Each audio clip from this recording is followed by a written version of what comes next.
Alright, we're here for the first round with Blue White Heroic. Let's take a look at our opener. We're on the play. Well, 5 land, no dudes. That's pretty bad. Toss this one back. This hand's a lot better. Hoping that he's playing a deck like mono red or something, and I can turn to put Ordeal on favorite hoplite. That would be sweet. But if he's playing a deck with black in it, might have to see if we want to play around something like ultimate price red white. I guess it's about as good as it's going to get. Probably only has like 1 or 2 main deck Valor stances, or maybe 0. Chain of Rocks has lost a lot of playability in the format, so just going to get him for 3, get around all of his burn spells, hopefully next turn get to draw 2 cards. But alright, so far Grandmaster a little annoying.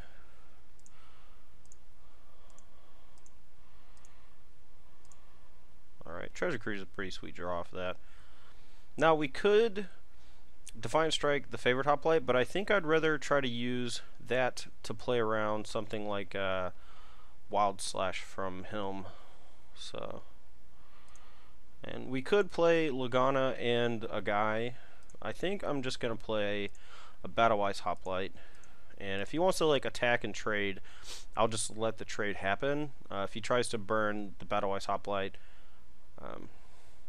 alright, well that might mean Crackle and Doom, so I guess we gotta be a little careful. I'm gonna block.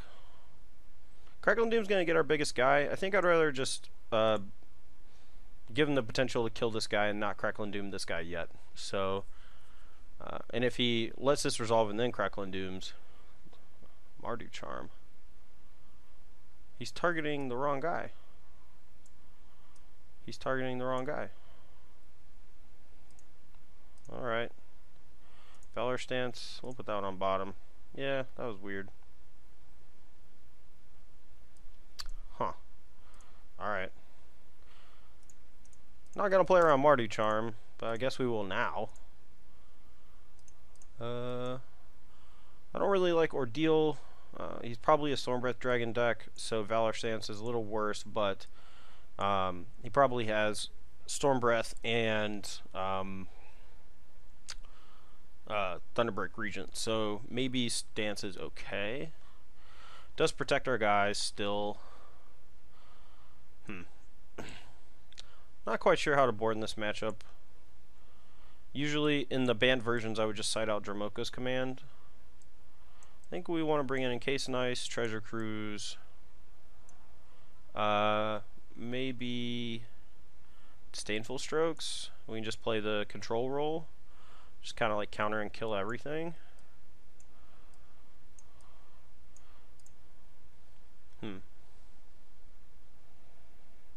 Mentor is going to be good. Treasure Cruise is going to be better though. 13 cards. If we're going to bring in all this stuff, we have to change how our deck functions at its core. So we probably want to board out a bunch of the stuff like Ordeal of Thassa, Aqueous Form, and some heroic creatures, maybe Hero Virois, and then we would just play this game where we try to get one guy in play, you know, draw a bunch of cards. I'm not sure if that's actually worth doing the complete overhaul for though. Like, all of his removal spells are still going to be good because we still have to kill him with creatures, but it's possible that we just board into this. Alright, well, we're going to start by cutting Valor Stance since it doesn't stop Stormbreath Dragon. We're going to cut Aqueous Form. Even though it helps us get around Stormbreath, he will have a bunch of removal spells to get around it. I'm going to leave the Ordeals just because they help turn on Treasure Cruise, and I think that we just need a way to draw a bunch of cards to fight through all the removal. The problem is this opens us up to 2-for-1s a lot, so it really just combos really well with the Giant's Presence or God's Willing, but neither of those cards get around Crackling Doom, which is the big problem. Alright, we'll trim on Seekers, and Giant's Presence might actually not even be that good. Lagana is probably okay if he has Draconic Roar And we'll just cut like one Ordeal of Thassa, and I'll just cut two. We'll cut two Ordeals since we have Treasure Cruise as that replacement effect. Alright, well, no blue in this hand is a little awkward, but we're going to have time to draw it, I think, so we're going to keep since we have Mentor, and hopefully we can just draw into a blue pretty early and start Disdainful Stroking his stuff on like turn 4, or Encased in Icing, and also making Monastery Mentor tokens. That's a pretty good draw. We'll go ahead and fetch, then our deck, get our graveyard bigger, make it a little more likely we draw a blue source. Alright. It's a little awkward hand. He did mulligan too, which is another reason why I think it was an okay keep. Did he mulligan a 5? I guess he mulligan a 5. Yeah. Alright, well he's on 5. We drew a blue. Alright, still not going to do anything. We don't want to play Mentor and get 0 value out of it. It's one of our best creatures in this matchup. Plus we want to hold up for Disdainful Stroke this turn.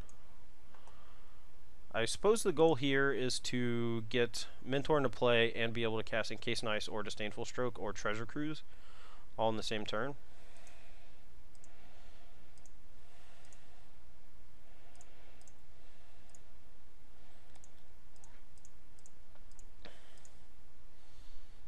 Yeah, it's one of the problems with cutting Ordeals for these kind of cards. We get into this kind of a weird situation, but we're going to opt to block. If he wants a Draconic Roar, that's fine.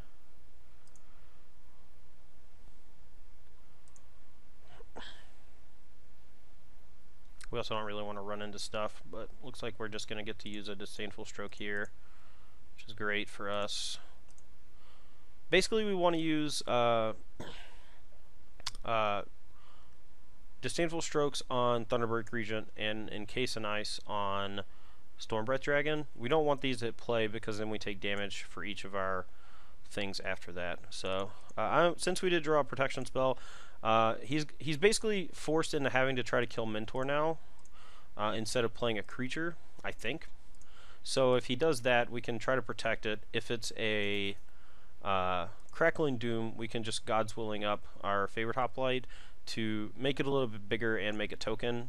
We'll still lose the Mentor because of the prowess, but I think that it's worth it overall. They might just have nothing. That's also fine. Alright, we're still going to block. And we're just going to basically force him to initiate each time. Let's attack for 3, keep holding back our guy. There's no reason to use this God's Willing when we have protection with a counterspell and an Encased in Ice should he play Stormbreath or something similar.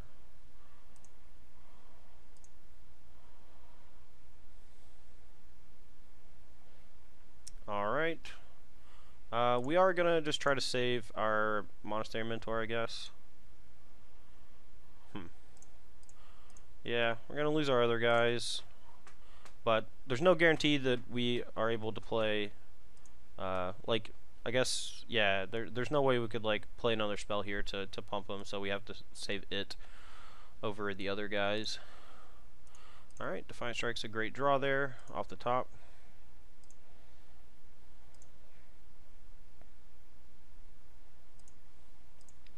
And we'll go ahead and use that to make a guy, draw a card, try to get a land so we can get closer to Treasure Cruise.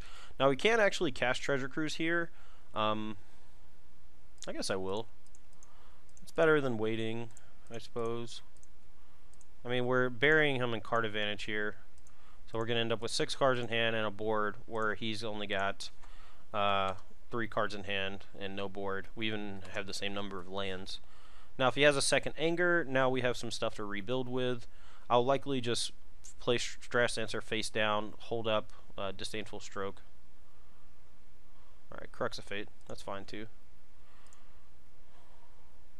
I suppose I could play, now that I drew the land, I can play Battlewise Hoplite and Hero of Iroas, hold up Disdainful Stroke,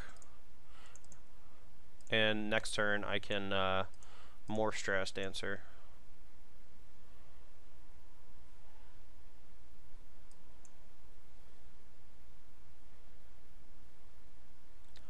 Alright, Revealing Storm Breath. That's fine. We'll just sack Hero since we don't have very many enchantments left in our deck. It makes the encase cost less, but I think scrying is a little bit better.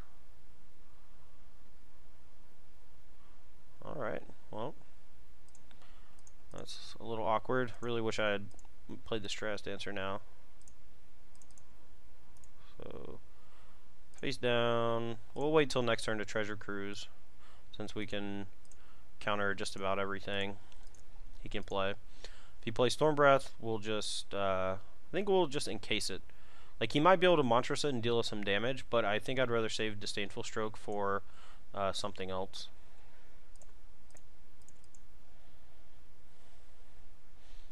I like how this deck can transform now into this weird control deck that is not exactly easy for them to beat. Alright, well we're getting a little bit flooded here, but I think that's okay. We still have the Stratus Dancer to flip and the Disdainful Stroke. He's only got one card in hand. He is still at 15 though, since he did gain 8 life a little while ago. Yeah, we'll just go ahead and stroke this.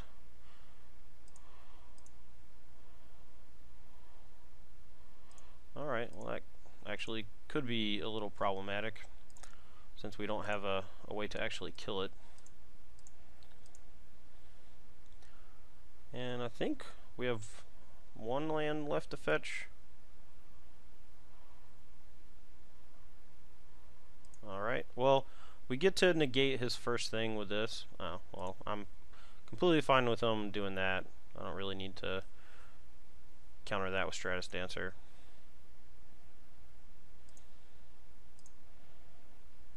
Alright, that was a good draw. And we won't actually gain the counters until next turn too, which is cool. Or, so he can't hit, like his Thoughtseize won't be very good against us.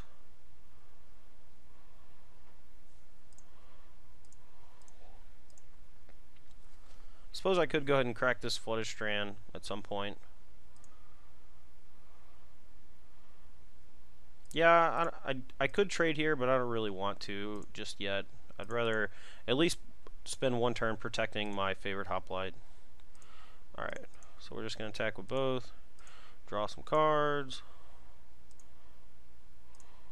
And now if he Thoughtseizes me, I might counter it.